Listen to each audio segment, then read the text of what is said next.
Well, over the last 50 years or so, we've seen women's rights being named. We've seen the violations being named. We've analysed and we've unpacked them, and I think we've made some decisions as a society about what we want in terms of women's equality and participation.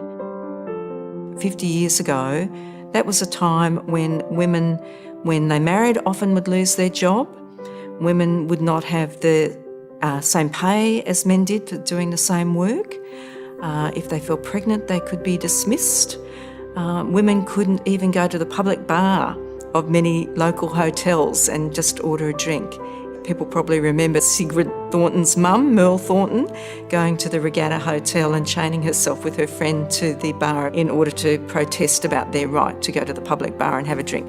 So 50 years ago, it was vastly different. If you look at, the example of sexual harassment, women knew that sexual harassment was uncomfortable, that it was offensive, and that it was getting in the way of them getting on with the job. But we didn't have, back then, my mother's generation, didn't have the language or really the rights framework to challenge those behaviours. And so that dominant discourse that really privileged those particular men at the time remained entrenched. Sexual harassment was absolutely par for the course and not even thought about, and women really did have much lesser opportunities to live a life that they wanted to live.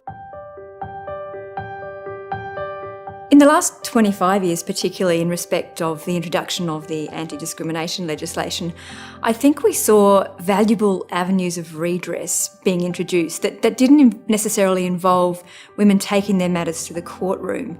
Hundreds, if not thousands of women have been able to find a resolution to what happened to them, to raise awareness in their own workplaces, even if they have lost their employment or suffered some fairly dire consequences in the meantime. But those matters have been brought to a head, and employers, and I'll use the word perpetrators, have been called to account. So that made a major change to the framework around which women operated in our society, and that they knew that if those things happened to them, they could make a complaint and bring to account people that did something that was unlawful and treated them in a discriminatory way or sexually harassed them.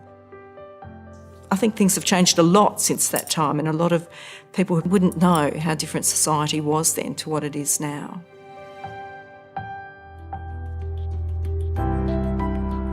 In terms of influential case law, I think the one that made everybody stand up, particularly employers, about their vicarious liability was the 1997 case of Neroli Holmes versus Mount Isa Mines.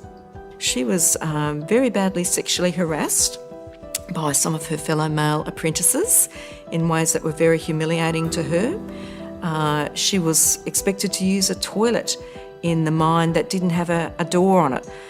She also complained about she was given more menial work than the men, so she wasn't given the same opportunities in her apprenticeship to develop her skills.